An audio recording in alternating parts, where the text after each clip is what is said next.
Welcome back नाजरीन। Break पर जाने से पहले हम पाकिस्तान के किरदार की बात कर रहे थे जो अब इंतहाई अहम हो चुका है। मैं चाहूँगा फारूकी साहब आप अपनी बात मुकम्मल कीजिए, ख़ासतौर पर ये जो सफारतकारी के मामलात के अंदर अब पाकिस्तान की तारीफ भी की जा रही है और जो सिचुएशन इस वक्त एट हैंड है उसके बारे में। मैं ये अर्ज़ कर रहा था कि अभी जो लेटेस्ट डेवलपमेंट हुई है वो कतरी वजारत ख़ारजा की तरफ से आई है।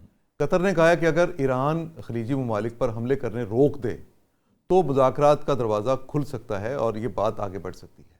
पर मसला यह है कि ईरान इस वक्त इस मूड में नहीं है कि वो कहीं डिफेंसिव पोजीशन में या शिकस्त खुर्दगी का ये एक तासुर के साथ मुज़ाकरात की मेज़ पर बैठे। तो फ्रंट फुट पे वो अपनी शराइत के साथ मुज़ाकरात अब करना चाहता है और जो शराइत इस वक्त उसकी हैं वो बड़ी जेन्युइन है और अमेरिका को बाज़ चीज़ें जो है वो तस्लीम करनी पड़ेगी। ट्रंप ने कल कहा कि ईरान मुज़ाकरात कर सकता है लेकिन ईरान की शराइत बहुत सख्त है। इसका मतलब है कि उन्हें भी पता है कि शराइत ईरान की क्या हो सकती है।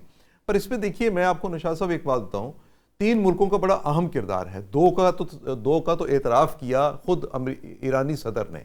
उन्होंने जो एक्स पे पैगाम दिया था, उनका जो हमने देखा बयान जो देखा था उसमें था कि पाकिस्तान और रूस ये दोनों बड़ा बुनियादी किरदार अदा कर रहे हैं इस वक्त। अच्छा, पाकिस्तान का किरदार इस हवाले से कि पाकिस्तान एक ब्रिज बना हुआ है सऊदी अरब और ईरान के दरमियान, कतर और ईरान के दरमियान और बाकी जो स्टेट्स हैं गल्फ की उनके और ईरान के दरमियान, क्योंकि पाकिस्तान ये चाहता है कि उसको किसी जगह पे कोई ऐसी पोजीशन ना लेनी पड़े जिसमें ये दोस्त मुल्क समझे कि पाकिस्तान उनके खिलाफ है और हम किसी ऑपरेशन का हिस्सा बनते हैं। एक तो ये पाकिस्तान की, और फिर आज जैसे ईरानी वज़ीर ख़ारजा ने जो पाकिस्तान का शुक्रिया का एक ख़त लिखा है और पाकिस्तानी अवाम के नाम लिखा है, और पाकिस्तानी अवाम के नाम ये ख़त जो है उर्दू में लिखा। और इसका एक और मैसेज जो बहुत ज़बरदस्त है वो ये है कि यहाँ पे जो दंगा फसाद करने वाले जो लोग हैं, यहाँ पे जिन लोगों ने हंगामे मुजाहरे किए, जिन लोगों ने कौमी अमलाक को नुकसान पहुंचाया, जिन्होंने इदारों पर हमले किए, उन सब के लिए उनके लिए एक सोचने का मौका है और उनको शर्म करनी चाहिए इस बात पे कि उन्होंने तो नुकसान पहुंचा दिया कौमी अमलाक पर।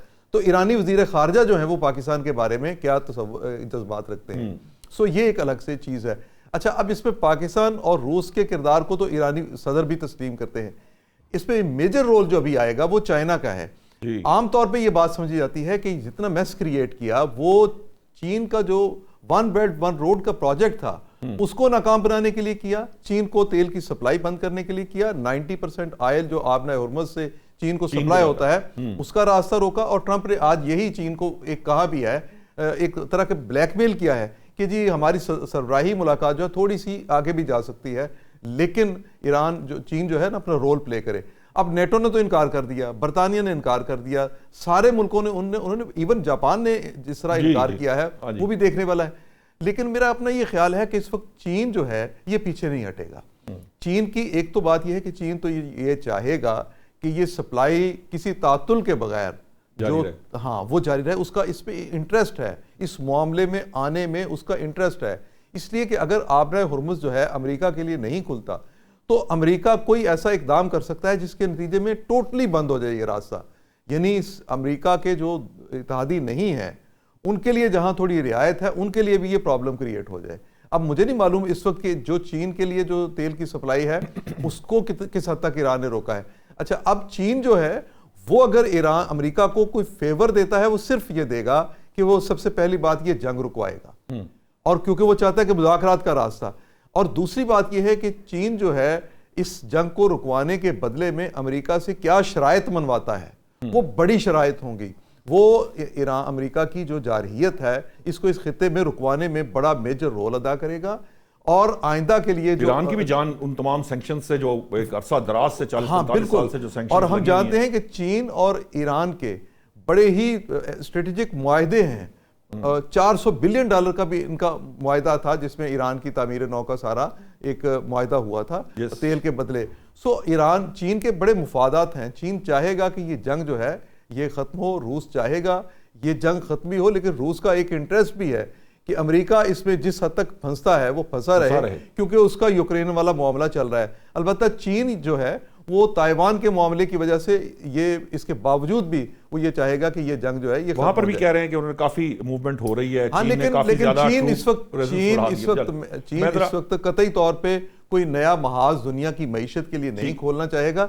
चीन अलबत्ता मैंने जैसे अर्ज किया कि ये मामले को सुलझाव की तरफ ले जाएगा। इसीलिए चीन की वजारत खारजा से जब ये क्वेश्चन हुआ कि आप क्या इसराइल पर दबाव डाल सकते हैं? तो उन्होंने कहा कि हम अरब मुल्कों के, हम किसी के साथ नहीं हैं, हम किसी के दुश्मन भी नहीं हैं, तो हम सबके साथ एक ताल्लुक रखते हैं। सो चीन इस पे रोल प्ले करेगा, लेकिन मेजर एक साथ रोल जो है वो पाकिस्तान का, जिस तरह पाकिस्तान ने एक तरह की चीनी पॉलिसी को ही फॉलो किया है कि आप किसी के साथ बिल्कुल ना खड़े हों, साथ हों भी तो सबके साथ ताल्लुक। जुल्फिकार बंदा साहब, ये जो बात की जा रही है इस वक्त कि पाकिस्तान ने ये जो रोल प्ले किया है सबके साथ ताल्लुक रखने का, एक ज़माने में जब पीडीएम की गवर्नमेंट के बाद जब इंटरिम सेटअप आया और उसकी जो तहरीक अदम एतमाद के बाद जो सेटअप आया था उसके अंदर ये कहा जा रहा था कि बिलावल भुट्टो साहब ने बड़ी ज़बरदस्त सफारतकारी की, लेकिन अब जो इस वक्त सफारतकारी हो रही है वो एक नेक्स्ट लेवल पे पाकिस्तान को पहुंचा दिया है उसने।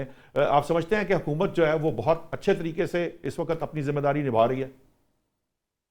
बिस्मिल्लाहिर्रहमानिर्रहीम। बहुत शुक्रिया नौशाद साहब, आपने अपने प्रोग्राम में मुझे इनवाइट किया है। जी जी। देखिए, आपने बड़ा पर्टिनेंट और अच्छा क्वेश्चन उठाया है, और इसके अंदर जो इम्पोर्टेंट चीज़ है, बिलावल भुट्टो जरदारी साहब ने जिस टाइम पे वजारत खारजा संभाली, नो कॉन्फिडेंस के बाद नई गवर्नमेंट बनी, उस टाइम पे पाकिस्तान एक डिप्लोमेटिक डिस्कनेक्ट के अंदर था। एक पाकिस्तान के अंदर बहुत बड़ा डिप्लोमेटिक गैप था पूरी दुनिया के साथ। तो वो उन्होंने आते साथ ही उसको रिपेयर किया, उस डैमेज को रिपेयर किया और डिप्लोमेटिक कनेक्टिविटी बढ़ाई बायलैटरली तमाम मुल्कों के साथ, पहले अमेरिका के साथ, चाइना के साथ, मिडल ईस्टर्न कंट्रीज के साथ, टर्की के साथ और दीगर ममालिक के साथ, यूरोपीय यूनियन के साथ। और वो बेसिस बनी जो पाकिस्तान की आज फॉरेन पॉलिसी है, सेम वही पॉलिसी आगे चल रही है और आपकी कनेक्टिविटी आगे बढ़ रही है। और पाकिस्तान को अल्लाह ताला ने खास मौका दिया कि फील्ड मार्शल आसिम मुनीर साहब ने जो एक बहादुरी का जो है फैसला किया कि उन्होंने भारत के साथ जंग में कमजोरी नहीं दिखाई और भारत को जो जंग हराई और उसके जहाज गिराए, उनका डिफेंस सिस्टम किया। उसके बाद पाकिस्तान की फॉरेन पॉलिसी और ग्लोबल स्टेज पे पाकिस्तान नुमाया तौर पे आके अपनी जगह बनाने में कामयाब हो गया कि जो लोग दुनिया में पाकिस्तान को कहीं नहीं मानते थे या भारत को इस खित्ते का, इस रीजन का एक समझते थे कि वो एक चैंपियन है, तो उसकी वो चैंपियनशिप जो है उसका उसकी एक्नॉलेजमेंट खत्म हो गई और उसकी कंसिडरेशन भी खत्म हो गई, बल्कि पाकिस्तान की कंसिडरेशन स्टार्ट हो गई और ग्लोबल स्टेज पे पाकिस्तान को ज्यादा अहमियत मिली। और उसके बाद फिर प्राइम मिनिस्टर शहबाज शरीफ साहब ने अच्छी हिकमत अमली का मुजाहरा करते हुए army chief field marshal Asim Munir साहब को भी ऑन बोर्ड साथ लिया। पाकिस्तान की सिविल और मिलिट्री जो कोलैबोरेशन थी, उसके साथ आपने अमेरिका के साथ ताल्लुकात को बेहतर किया। और आज देखें कि जब भी प्रेसिडेंट ट्रंप कोई बात करते हैं तो वो भारत के 6-8 जहाजों का गिराने की बात करते हैं अब तो और 11-12 कहते हैं तक कि पहुंच गया मामला। पाकिस्तान उससे भी आगे जा रहे हैं वो। के, मैं कहा 11-12 तक पहुंच के गया, 6-8 से आगे निकल गया मामला।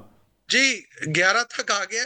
तो ये मैं समझता हूं कि ये पाकिस्तान की जो भी फील्ड मार्शल ने या प्राइम मिनिस्टर ने ट्रंप साहब के साथ बातचीत की है या जो भी मामला किया है, तो प्रेसिडेंट ट्रंप को भी ये चीज को यानी वो इस चीज से कन्विंस हो गए हैं कि पाकिस्तान एक ऐसा मुल्क है जो लड़ सकता है, अपने से 5 गुना बड़े मुल्क को जो है नॉक डाउन कर सकता है और किसी भी जगह खड़ा हो सकता है। तो ठीक। मैं समझता हूँ पाकिस्तान की ग्लोबल मुझे स्टेज ये के ऊपर बताइए की अहमियत। जुल्फिकार बदर साहब, ये तो अच्छे अच्छे वाली बातें तो सारी हैं, लेकिन ये जो इस जंग के नतीजे में जो आपकी इत्तेहादी हुकूमत है जो आम आदमी के साथ कर रही है, जो आम आदमी पे बोझ डालती चली जा रही है, ये आम आदमी कब तक बर्दाश्त कर पाएगा? आप इसके लिए कोई आवाज उठाते हैं कि बस आप सिर्फ जैसे कह लीजिए कि वो सपोर्ट कर रहे हैं हर तरह से? देखें, जहाँ पे तो डेमोक्रेसी या जहाँ पे पार्लिमानी निज़ाम को सपोर्ट करने की चीज़ है, हम ज़रूर करते हैं। ओवरऑल दुनिया के अंदर ये वॉर की वजह से उसका एक बड़ा इम्पैक्ट आया है जिसमें महंगाई बढ़ रही है और पाकिस्तान में अभी जो ऑयल प्राइसेस बढ़ी हैं, ये अभी इसका इम्पैक्ट आगे जाके आना था। हमने अभी भी आवाज उठाई है कि ये तो आपने ऑयल मार्केटिंग कंपनीज को और ऑयल के इंपोर्टर्स को आपने फायदा दिया। इस मुल्क में हमेशा जो है माफियाज और कार्टल्स ने ही फायदा उठाया है इस मुल्क के जराए वसाइल से।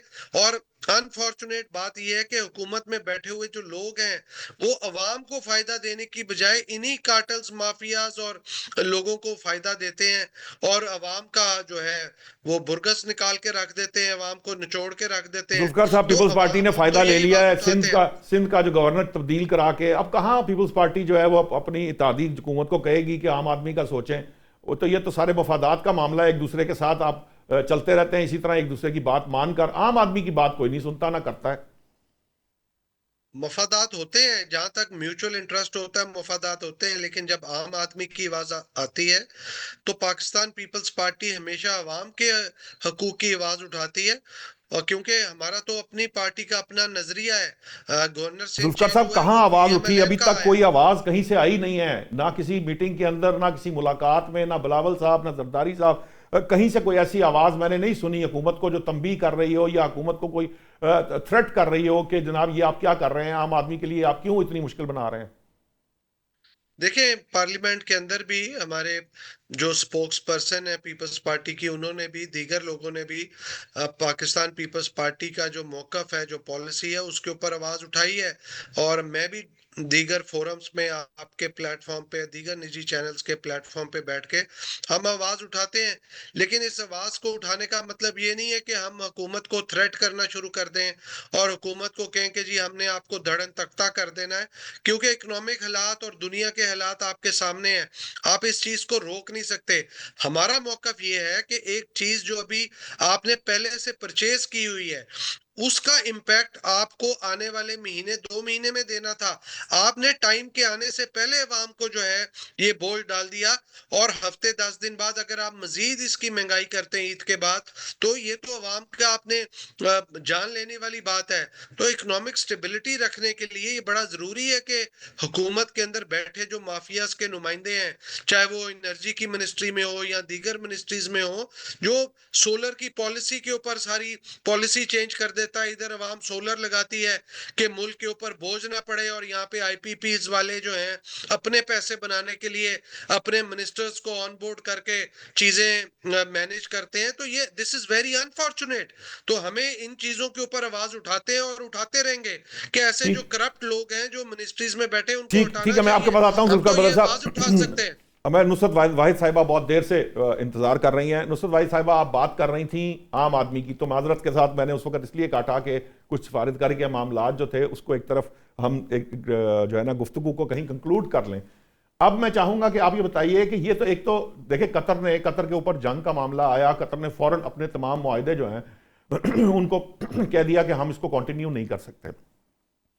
ये पाकिस्तान के पास अपॉर्चुनिटी नहीं है इस वक्त के, पाकिस्तान जिन हालात से गुजर रहा है, ये आईपीपीज वाला मामला जो है, इनके भी मुआहदे खत्म कर दिए जाए ताकि ये जो एक एनर्जी का क्राइसिस हमारे सरों पर मुसल्लत किया गया है, इससे हम जान छूट सके हमारी। और दूसरा ये है कि ये जो सारे का सारा जो पास ऑन किया जा रहा है, ये कहने को वहां पे जो है वो प्रोटोकॉल कम कर दें या छोटे मोटे स्टेप्स ले लें। सरकारी जो अफसर हैं बेचारे, उनकी भी 30%, अब किसी की तनख्वाह 30% अगर कट जाए, यानी उसका एक तीसरा हिस्सा उसकी तनख्वाह का कम हो जाए, तो उसके लिए तो फिर ये ईद भी बड़ी मुश्किल है और आगे आने वाला वक्त भी बड़ा मुश्किल होता होता चला जाएगा। देखिए, जहां तक इसकी बात है कि ये लोगों ने क्यों क्यों इतनी महंगाई कर दी, आप ये देख लें कि ऑयल इंडिया में एक पैसा नहीं बढ़ा, बांग्लादेश में एक पैसा नहीं बढ़ा, अफगानिस्तान में एक पैसा नहीं बढ़ा, अभी हमारे मुल्क में पहुंची नहीं थी लड़ाई, पहुंची नहीं है अभी तक। उसके बावजूद 28 को 6 रुपए बढ़ता है और कुछ दिनों बाद 55 रुपए बढ़ जाता है।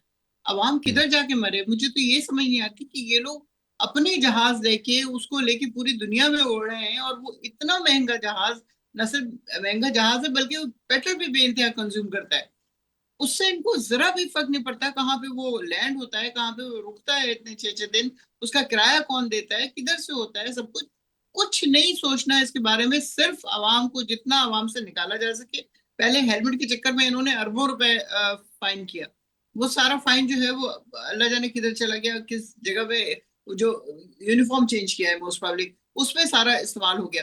पुलिस वालों को यूनिफॉर्म, जो इंग्लैंड के पुलिस वालों का जो यूनिफॉर्म है उसके हिसाब से इन्होंने अपना चेंज कर लिया पहले कि भी भाई वही था, आपको अंग्रेज अच्छे लगते यूनिफॉर्म हैं, एक गोरे जमाने अच्छे में। लगते हैं, लेकिन वो टाई पहन के गर्मी की दोपहरों में कैसे खड़े होंगे? तो ये वाली चीजें जो है इसका इसका बेइंतहा इफेक्ट पड़ रहा है अवाम के ऊपर। अवाम बहुत ज्यादा डिसअपॉइंट होती जा रही है। ऑल्दो उन लोगों ने इनको वोट नहीं दिया था, इसीलिए उसका बदला ये अवाम से ले रहे हैं कि किसानों को देखें कहाँ से कहाँ पहुंचा दिया। तीसरी फसल है उनकी जो तबाह बर्बाद हो रहे हैं वो लोग। फिर बाकी तमाम चीजें देखें, आप कारखाने देखें, आप इंडस्ट्रीज के जो हशर हो गया है, जिस तरह जा रही है हमारे मुल्क से, कोई 15-16 से ज्यादा जा चुकी हैं। तो ये कब सोचेंगे पाकिस्तान के बारे में, अपने आप को कब हटाएंगे, कब पीछे करेंगे? ये कह रहे हैं कि जी पीपल्स पार्टी बड़ा सोचती है, बड़ा काम बोलती है और काम भी करती है। तो ये पिछले 40 साल से ये लोग बर्जमान हैं सिंध के ऊपर। और इसी तरह नून लीग वाले भी इतने ज़िया-उल-हक के दौर से मौजूद हैं। इन लोगों ने क्या कर लिया, किसी भी जगह के लिए क्या कर लिया? सिर्फ अपनी जाती दौलत बढ़ा बढ़ा के कहाँ से कहाँ पहुंच गए। कराची जिसको दुबई होना चाहिए था, वो सारा यहाँ से उठा के दुबई में पहुंचा दिया। और कराची जैसा खूबसूरत शहर जो रोशनियों का शहर कहलाता था, मैंने खुद अपनी आंखों से देखा है कि सुबह जो धुलाई हो रही थी सड़क की, 2-2 झाड़ू लेके वो कर रहे होते थे, खाकरोब झाड़ू सफाई कर रहे होते थे। ये सब कुछ था कराची के अंदर, कहाँ चला गया वो? अभी भी स्टिल मैं समझती हूँ कि 90% जो है वो पाकिस्तान की इकोनॉमी जो है वो कराची चला रहा है। सारा टैक्स वो देता है। यहाँ की एक छोटी सी मार्केट जो है वो पूरे लाहौर से ज्यादा टैक्स देती है। तो कब ख्याल करेंगे सिंध के लोग, सिवाय अपने आप को प्रमोट करने के, ठीक। ऊपर लेके जाने के, अपने जैसे लोगों को लेके आने के लिए और उनके थ्रू आगे बढ़ने के, इसके अलावा तो और कुछ नहीं है। ठीक। बिजली की कीमतों में इजाफा, बिजली का जो इन्होंने मुआहदे किए हुए वो तो इनको आते साथ ही खत्म करने चाहिए थे, लेकिन ये कैसे करेंगे? लेकिन वो फिर क्योंकि ये नुसरत वाहिद खुद है साहिबा, husband वो तो आपको याद होगा, वो पाकिस्तान तहरीक इंसाफ हुकूमत में आने से पहले कहती थी कि हम खत्म कर देंगे, लेकिन वो भी नहीं खत्म कर सकी थी। उन्होंने भी रिवाइज इसलिए करके जो तो लाए थे वही प्रेशर वैसे ही बहुत था। ज्यादा था ना। सारा माफिया तो यही है, सब का सब माफिया यही है। और जो बाजवा साहब थे वो कोई काम करने देते थे उनको? अब तो आप पता चल गया ना आप सबको कि कितना ज्यादा उन्होंने प्रेशर डाल के रखा होता था हर चीज में, कि हम लोग चाहते थे कि कुछ करें और किया भी। खैर इस प्रेशर के बावजूद बेइंतहा काम किए हैं, जो कि आज भी नजर आते हैं कि जो आवाम के लिए, यूथ के लिए, ठीक, आपका गरीबों पॉइंट के आ गया। लिए। मैं चाहूंगा फारूकी साहब, ये जो थोड़ा सा आप चूंकि हमारे पास इस वक्त नून लीग के नुमाइंदे नहीं हैं, तो अब ये बात उस तरफ चली गई है, लेकिन मुझे बाहर तौर ये ज़रूर लगता है कि ये कॉस्मेटिक तब्दीलियाँ या कॉस्मेटिक जो चेंजेस हैं, या जहाज़ की बात है या कोई और मामला, ये गुफ्तगू अपनी जगह है। लेकिन जो इम्पैक्ट जो हमने इस वक्त जो आम आदमी को, क्योंकि जब पीडीएम की गवर्नमेंट आई थी उस वक्त डिफ़ॉल्ट पे था, मुल्क डिफ़ॉल्ट के दहाने पे था, बहुत सख्त फैसले किए गए, लेकिन उन सख्त फैसलों का ज़्यादातर बोझ जो था वो आवाम पे डाला गया। उसके बाद हुकूमत आई, इंतखाब हुआ, अल्लाह अल्लाह करके इंतखाबात हुए। फिर जब हुकूमत आई तो कोशिश की गई कि इकॉनमी को ट्रैक पर डाला जाए और जल्द अज जल्द जो है ना इसको जैसे कह लीजिए कि वार्ड में शिफ्ट किया जाए। वार्ड तक तो इकॉनमी आई, लेकिन अभी वो उठ के अपने कदमों पे चल के बाहर नहीं जा सकी थी। अब ये जंग का मामला आ गया और फिर दोबारा वही बोझ सारे का सारा, क्योंकि आईएमएफ कहता है कि आप $18 बिलियन के जो अपने रिजर्व्स हैं उसको हर हाल में मेंटेन करेंगे, उसको बना के वहाँ तक लेके जाएंगे। आपके यहाँ जो इंडस्ट्री और दूसरे जो बिजनेसेस हैं वो वहाँ से रेवेन्यू उस तरह से मिल नहीं रहा। एफबीआर अपने रेवेन्यू हासिल का जो टारगेट है वो पूरा नहीं कर रहा। इन हालात के अंदर आम आदमी बेचारा क्या करे, क्योंकि सारा का सारा बोझ तो आम आदमी पे शिफ्ट हो रहा है। अशराफिया अपने जो लल्ले तल्ले हैं या अपनी जो चीज़ें हैं उसको क्यों नहीं कर्टेल करती, क्यों स्मार्ट गवर्नमेंट की तरफ नहीं जा सकते? अभी तक इंफ्रास्ट्रक्चरल चेंजेस की बात की गई, जो आईएमएफ के साथ कमिटमेंट्स हैं वो होके नहीं दे रही, वजारतें डिवॉल्व नहीं हो रही। अच्छा, आप जब ये बात करते हैं तो स्मार्ट गवर्नमेंट से तस्वर ये लिया जाता है कि मुलाजमीन की तादाद कम की जाए। आपको पता है कि हमारे यहाँ पे जो पॉलिसी साज है मुलाजमीन की तादाद कम करते हुए वो सबसे पहले निचले दर्जे के जो मुलाजमीन हैं वो ख़त्म करते हैं। जो ऊपर बैठे टॉप पे जिनकी ज़रूरत नहीं होती, जो बड़ी बड़ी तनख्वाहें ले रहे होते हैं, मिसाल के तौर पे 1000 बंदे के बदले जो 2 लोग तनख्वाह ले रहे होते हैं उनको रखा जाता है, 1000 बंदे को फारिग कर दिया जाता है। सो यहाँ पे मुलाजमत भी असल में पाकिस्तान में लोगों के हालात ज़िंदगी को बेहतर बनाने के लिए एक फार्मूले के तौर पर मुलाजमतों की फराहमी, रोज़गार देना, इसको ये समझा गया। हालांकि ऐसा नहीं होना चाहिए।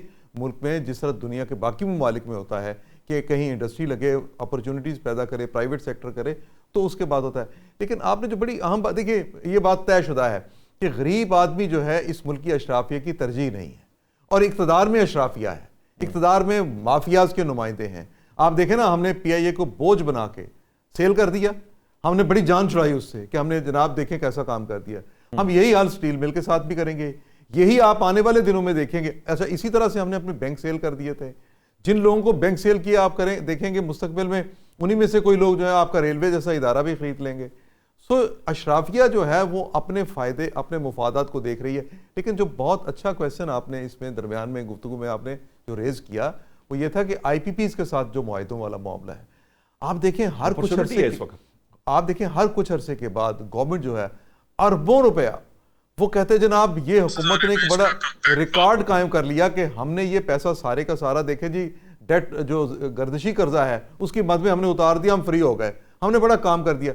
असल में ये पैसे अपने ही जेब में जा रहे होते हैं, अपने लोगों की जेब में जा रहे होते हैं।